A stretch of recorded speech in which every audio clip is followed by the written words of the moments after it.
Hi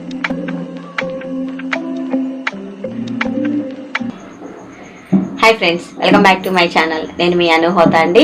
ఇవాళ అయితే నేను క్లైమేట్ కొంచెం కూల్గా ఉంది, అలాగే పకోడా తినాలనిపించింది. కార్తీక మాసం వంటలు అయితే చేసుకుంటున్నాం కదా, అలాగే ఈరోజు కార్తీక మాసంలో నేను వండబోయేటటువంటి వంట ఏంటి అంటే మష్రూమ్ పకోడీ అయితే చేయబోతున్నాను.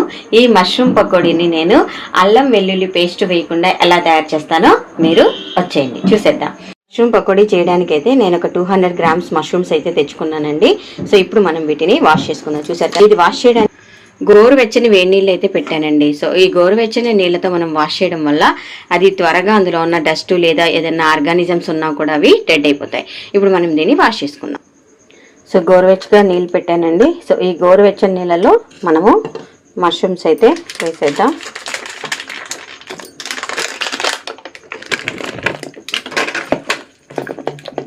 ఇలా నీట్గా ఒక్కొక్కటిగా శుభ్రం చేసుకోవాలి. నీళ్ళు కాస్త గోరువెచ్చగా ఉండేలా చూసుకోండి. కొంచెం ఎక్కువ వేడైపోతే మొత్తం సపరేట్ అయిపోతుంది అన్నమాట. గొడుగు తనీగా స్టెమ్ తనీగా సపరేట్ అవుతుంది. మీరు వేడి నీళ్ళలో వేసి కడిగేటప్పుడు ఆ మష్రూమ్ మీద ఒక సన్నటి పొరలా వస్తుంది. అది చూసారు కదా ఎలా అయితే వచ్చేస్తుందో. ఇలా శుభ్రం చేసే కొద్దికి ఆ పొర వచ్చేస్తుంది. వచ్చేంత వరకు తీసేయండి. మరి గట్టిగా అయితే తీయకండి. గట్టిగా తీస్తే మష్రూమ్ అయితే విడిపోయే ఛాన్సెస్ అయితే ఉంటుందన్నమాట. సో ఆ సన్నటి పొరని మీరు జస్ట్ ఇలా వాష్ చేయగానే వచ్చేస్తుంది. చూడండి, ఇది వేడి నీళ్ళలో గోరువెచ్చని నీళ్ళలో వేసి కడగడం వల్ల ఈ పొర అయితే కూడా మనకు ఈజీగా వచ్చేస్తుంది. ఇప్పటికి వచ్చేసిందంటే వదిలేయండి. గట్టిగా అయితే ప్రెస్ చేయకండి. గట్టిగా ప్రెస్ చేస్తే మష్రూమ్ విడిపోయే ఛాన్సెస్ అయితే ఉంటుంది. సో ఈ మష్రూమ్ పకోడీకి కావాల్సిన పదార్థాలు ఏంటో ఇప్పుడు మనం చూసేద్దాం ఫ్రెండ్స్. నేనైతే ఒక 200 గ్రామ్స్ మష్రూమ్స్ తీసుకున్నాను.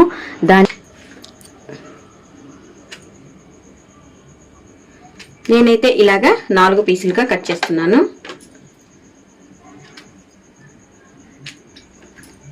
మిక్సింగ్ బౌల్ తీసుకుందాం. ఆ మిక్సింగ్ బౌల్లో మనం ఆల్రెడీ కట్ చేసి ఉంచుకున్నటువంటి మష్రూమ్స్ అన్ని వేసేస్తున్నాం. ఇందులోకి ఇప్పుడు కార్న్ఫ్లోర్, మైదా, అలాగే రైస్ ఫ్లోర్, చెన్నా ఫ్లోర్, అలాగే రుచికి తగినంత ఉప్పు, pepper and jeera, chicken masala and లైట్గా పసుపు అండ్ ధనియాల పొడి, కారం. సో ఇవన్నీ వేసేసి ఇప్పుడు మనం వీటిని మిక్స్ చేసుకుందాం. ఫస్ట్ అయితే ఇందులో మనము అల్లం వెల్లుల్లి పేస్ట్ అయితే వేయట్లేదు. బట్ నేనైతే ఇప్పుడు దీంట్లో ఏమి యాడ్ చేస్తానంటే అదే మనకు ఒక సీక్రెట్ ఇంగ్రీడియంట్లా ఉంటుంది. అందుకని ఇందులో ఇంగువ మరియు అల్లం పేస్ట్, ఓన్లీ ప్లెయిన్ అల్లము ప్లస్ ఇంగువ రెండు ఇందులో యాడ్ చేస్తాను. ఈ అల్లము ఇంగువ అనేది ఇందులో మనకు అల్లం వెల్లుల్లి పేస్ట్ లాగా ఇక్కడైతే ఉపయోగపడుతుంది. సో కార్తీక మాసంలో ఉల్లి వెల్లుల్లి తినం, కానీ అల్లం అయితే తినచ్చు కాబట్టి నేనైతే అల్లము వేస్తున్నాను. ఇప్పుడు మనం దంచేసుకుందాం. సో మనకు పేస్ట్ అయితే రెడీ అయిపోయింది. ఇప్పుడు ఈ పేస్ట్ని ఇందులో మనం కలిపేసుకుందాం.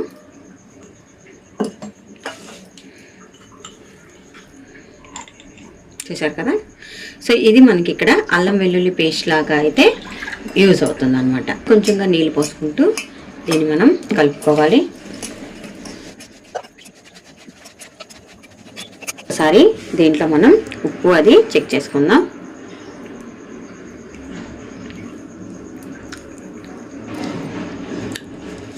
ఓకే, అన్నీ కరెక్ట్గా సరిపోయింది. వేసేద్దాం. స్టవ్ అయితే వెలిగించి కడాయి ఉంచేసాము. ఇప్పుడు ఇందులో మనం నూనె వేసుకుందాం.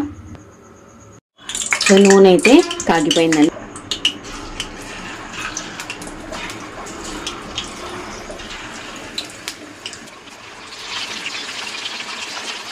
మనం ఇందులో ఫుడ్ కలర్ ఏమీ యాడ్ చేయలేదండి, అందుకని మనకు వైట్గానే కనబడుతుంది.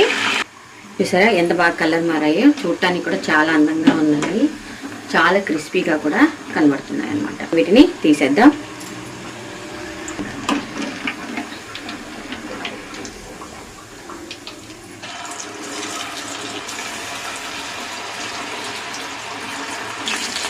అది కాగేలోపు మనం ఇంకొక చిన్న పని చేసేద్దాం.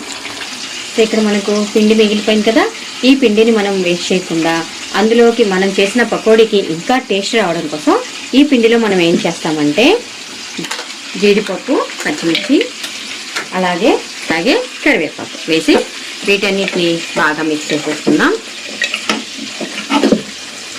జీడిపప్పు వేయాలని అయితే ఏం లేదండి. సో ఇలా మనకు పిండి మిగిలింది ప్లస్ ఇలా మనం ఇది అన్నీ మిక్స్ చేసుకొని తినడం వల్ల ఇప్పుడు మనం ఉల్లిపాయలు అవి ఎలాగో మిక్స్ చేయం కదా, ఇప్పుడు ఆ ఉల్లిపాయలు సబ్స్టిట్యూట్గా ఇక్కడ మనమైతే ఇది వేస్తున్నాం. ఆల్రెడీ రెడీ చేసి ఉంచుకున్నటువంటి పచ్చిమిర్చి, కరివేపాకు, జీడిపప్పు కూడా వేసేస్తున్నాం. ఇది ఇందులో ఉన్నటువంటి స్పెషల్ డిష్ అన్నమాట. ఇది మనకు ఉల్లిపాయ అవన్నీ తిన్నప్పుడు మనకి ఏ ఫీల్ అయితే తింటామో ఆ ఫీల్ రావడం కోసం ఇప్పుడు మనం ఇందులో జీడిపప్పు, పచ్చిమిర్చి అయితే వేస్తున్నాం.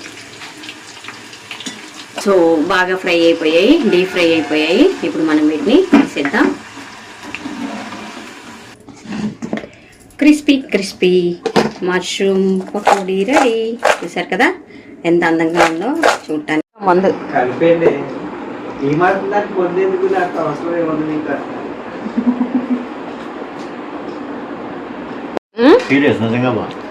థ్యాంక్ యూ అంటే ఇన్నాళ్ళు బాగాలేదని కదండి, చాలా టేస్టీగా. ఇది నా కోసం చెప్పింది కదండి, ఆయన మనస్ఫూర్తిగానే చెప్పింది. Thank you. ఓకే ఫ్రెండ్స్, నేను చేస్తున్న రెసిపీస్ కనుక మీకు నచ్చినట్టయితే నా వీడియోస్ని లైక్ చేయండి, షేర్ చేయండి, కామెంట్ చేయండి అండ్ సబ్స్క్రైబ్ కూడా చేయండి. Thank you for watching friends. Bye.